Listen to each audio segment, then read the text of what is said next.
Hello friends. तो चलिए आज से हम बनाना सीखते हैं इनकम एंड एक्सपेंडिचर अकाउंट। ठीक है, इनकम एंड एक्सपेंडिचर अकाउंट क्या होता है और इनकम एंड एक्सपेंडिचर अकाउंट और पी एंड एल अकाउंट में डिफरेंस क्या होता है, इसके लिए ऑलरेडी प्रीवियस वीडियो बना दिया है। डिस्क्रिप्शन में इसकी लिंक दी हुई है, आप वो देखना चाहें तो देख सकते हैं। ठीक है, ताकि आपको इनकम एंड एक्सपेंडिचर अकाउंट और पी एंड एल अकाउंट में डिफरेंस समझ में आ जाए। ठीक है, तो चलिए इनकम एंड एक्सपेंडिचर अकाउंट देखते हैं बनाना कि इनकम एंड एक्सपेंडिचर अकाउंट कैसा बनाते हैं। देखिए, मैंने आपको बताया था कि income and expenditure account is almost like P and L account. ठीक है, तो ध्यान दीजिएगा इनकम एंड एक्सपेंडिचर अकाउंट बनाते समय अगर आपको नहीं समझ में आए तो पी एंड एल अकाउंट को आप अपने माइंड में रख सकते हैं, जो आपने क्लास 11th में बनाया था। तो देखिए, पी एंड एल अकाउंट में हुआ क्या था कि पी एंड एल अकाउंट में हम हमारे करंट ईयर की इनकम को रिकॉर्ड करते थे और करंट ईयर के एक्सपेंसेस को रिकॉर्ड करते थे। बात समझ में आ रही है? करंट ईयर की इनकम को रिकॉर्ड करते थे और करंट ईयर के एक्सपेंडिचर को रिकॉर्ड करते थे। Expenses goes on debit side and income goes on credit side. ठीक है, तो चलिए देखिए, तो यहां पे हम बना रहे हैं इनकम एंड एक्सपेंडिचर अकाउंट। तो देखिए, ये बैलेंस ब्रॉट डाउन, ये ओपनिंग कैश बैलेंस है। तो ध्यान दीजिए, क्या ओपनिंग का कैश बैलेंस आपके पी एंड एल अकाउंट में जाता था?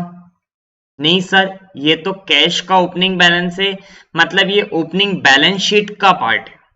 This is not the part of income and expenditure account और पी एंड एल अकाउंट। ठीक है, तो ये किसका पार्ट है? ओपनिंग बैलेंस शीट का। तो ये तो ओपनिंग बैलेंस शीट में जाएगा। देखिए, सब्सक्रिप्शन, सब्सक्रिप्शन आपका कितने का है? 9 लाख रुपए का। ध्यान दीजिए बेटा, सब्सक्रिप्शन आपकी इनकम है। ठीक है, तो अगर आपकी इनकम है तो आप इनकम साइड रिकॉर्ड करेंगे, तो इनकम साइड रिकॉर्ड करेंगे तो कितनी आएगी? 9 लाख रुपए। बात समझ में आई? ठीक है, सेल्स ऑफ इन्वेस्टमेंट, अगर आपने इन्वेस्टमेंट सेल आउट करे हैं तो आप जनरल एंट्री क्या करेंगे? बैंक का account debit to investment. Bank बढ़ा, इन्वेस्टमेंट कम हुआ, तो आप इसके इफेक्ट देखिए, बैंक बढ़ेगा, बैलेंस शीट में आपका बैंक बढ़ जाएगा, और इन्वेस्टमेंट कम होगा, बैलेंस शीट में से आपका इन्वेस्टमेंट कम हो जाएगा। क्या इसका इफेक्ट आपके पी एंड एल अकाउंट पे जाएगा? नहीं। तो अगर पी एंड एल वहां पे क्लास 11th में हम सेल्स ऑफ इन्वेस्टमेंट का पी एंड एल पे इफेक्ट नहीं डालते थे, तो सेम हम यहां पर भी इफेक्ट डालेंगे। सेल्स ऑफ इन्वेस्टमेंट का इफेक्ट कहां जाएगा? दोनों इफेक्ट बैलेंस शीट में जाएंगे। एक साइड बैंक बढ़ जाएगा और दूसरे एस्पेक्ट पे अपना इन्वेस्टमेंट कम हो जाएगा। ठीक है, तो दोनों एस्पेक्ट कहां जाएंगे? बैलेंस शीट में। इसलिए इसका इनकम एंड एक्सपेंडिचर अकाउंट में इफेक्ट नहीं आएगा। Next, third thing, sales of old furniture. ठीक है, मैं यहाँ पर जनरल एंट्री लिख देता हूँ।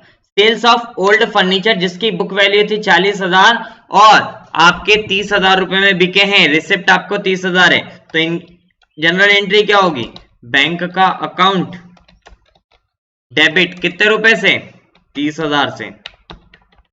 लॉस हुआ है तो इनकम एंड एक्सपेंडिचर का अकाउंट डेबिट कितने से? 10,000 से। और टू फर्नीचर कितने से? 40,000 से। बात समझ में आई? देखिए, अब ये वाला जो एस्पेक्ट है ये बैंक का, तो इससे तो आपका बैलेंस शीट में बैंक बढ़ जाएगा, इससे आपका बैलेंस शीट में फर्नीचर कम हो जाएगा 40,000 का। और ये जो इनकम एंड एक्सपेंडिचर में आपको लॉस हो रहा है 10,000 रुपए का, ये जो income and expenditure account debit कर रहे हैं, ये क्यों डेबिट हुआ है? हम 11th में यहाँ पे पी एंड एल अकाउंट लिखते थे, ये क्यों डेबिट हुआ है? क्योंकि ये हमें लॉस हो रहा है। तो loss on sales of furniture कितने का हो रहा है? 10,000 रुपए का लॉस हो रहा है। बोलिए, बात समझ में आई? तो इसलिए 10,000 रुपए की एंट्री होगी और ये दोनों एस्पेक्ट आपके बैलेंस शीट में रिकॉर्ड होंगे। आ रही बात समझ में? 30,000 से बैंक बढ़ेगा और 40,000 से आपका फर्नीचर कम हो जाएगा। I hope got the point. आगे, डोनेशन। देखिए, डोनेशन आपको रिसीव हुआ है, अभी तक नहीं बताया है कि ये रिस्ट्रिक्टेड है या नहीं है। ये रिस्ट्रिक्टेड है या नहीं है, अनरिस्ट्रिक्टेड, ऐसा कोई भी इंफॉर्मेशन नहीं है, तो अभी हम क्या मान सकते हैं, इसको अनरिस्ट्रिक्टेड मान सकते हैं। मतलब स्पेसिफिक है या स्पेसिफिक नहीं है, ऐसा कोई भी इंफॉर्मेशन नहीं दी हुई है, तो हम जनरल डोनेशन मान सकते हैं। बात समझ में आई? तो अनरिस्ट्रिक्टेड डोनेशन हमने मान लिया, तो इसलिए हमारी इनकम हो गई। सर अगर ये रिस्ट्रिक्टेड डोनेशन होता तो फिर ये बैलेंस शीट में जाता, लायबिलिटी साइड में। आ गई बात समझ में? ठीक है, चलिए इस साइड का हो गया इफेक्ट पूरा। ठीक है, सैलरीज, सैलरी आपका खर्चा है, P&L अकाउंट में जाता था, तो यहाँ पे भी इनकम एंड एक्सपेंडिचर में जाएगा बेटा। कितने का? 4,80,000 का। रेंट आपका 50,000 रुपए का, बिल्कुल आपका खर्चा है, रेंट जाएगा। स्टेशनरी बिल्कुल आपका खर्चा है, 20,000 रुपए का stationery. Defence bonds, defence bonds बेटा ये आपकी असेट्स है, this is your assets and this will go to the asset side.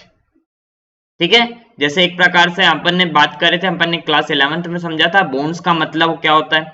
ठीक है, बॉन्ड्स जो है गवर्नमेंट इशू करती है, ठीक है, उनको पैसा की जरूरत रहती है तो गवर्नमेंट इशू करती है, जो जनरल पब्लिक खरीद लेती है, तो हमने भी खरीदा हुआ है। अब एक तरीके से हमारा इन्वेस्टमेंट है बेटा, डिफेंस बॉन्ड एक तरीके से क्या है हमारा इन्वेस्टमेंट, और अगर आपने कहीं इन्वेस्ट करा है then that will be your assets. तो इसकी जनरल एंट्री की बात करें तो जनरल एंट्री होगी डिफेंस बॉन्ड्स का अकाउंट डेबिट टू बैंक, तो डिफेंस बॉन्ड का account debit, defence bond assets increase हुई, असेट्स में बैलेंस शीट में असेट साइड इंक्रीज हो जाएगा 3 लाख का, और 3 लाख रुपए से बैंक कम हो जाएगा। Same for the furniture also, furniture भी आपकी क्या है असेट्स है, तो फर्नीचर से के कारण भी आपका फर्नीचर बढ़ जाएगा असेट साइड में और बैंक कम हो जाएगा। Bicycle, bicycle is also your assets, तो 30,000 रुपए से बाइसिकल असेट साइड में बढ़ जाएगी और बैंक में से बैलेंस कम हो जाएगा। आ गई बात समझ में? ठीक है, तो बेटा इधर से अपन कैलकुलेट करते हैं, 9 लाख प्लस 10,000 टोटल कितना हो गया, 9,10,000। ठीक है, और इधर देखिए अब इस 9,10,000 में से ये सभी माइनस करेंगे। ठीक है, तो अपना कितना बच रहा है, 3,50,000।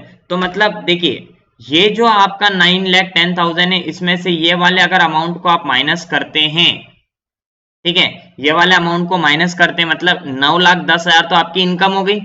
इनकम में से ये जो अमाउंट जो है, ये वाला अमाउंट, ये आपका एक्सपेंसेस है, इतना आपने खर्चा करा हुआ है, ये वाला अमाउंट। ठीक है, ये अमाउंट आपने खर्च किया हुआ है, तो बाकी बचा हुआ कितना है, ठीक है, income minus expenses, that will be your surplus और डेफिसिट। तो ये 9,10,000 में से ये आपने खर्च कर दिया, तो बाकी बचा हुआ क्या है, 3,50,000 आपकी इनकम है। बोलिए बात समझ में आई? इसका भी टोटल कितना आ जाएगा, 9,10,000। आई होप समझ में आया होगा, बड़ा ही इजी क्वेश्चन है। ठीक है, ओके, नेक्स्ट वीडियो लेक्चर में नेक्स्ट क्वेश्चन देखेंगे। Okay, thank you.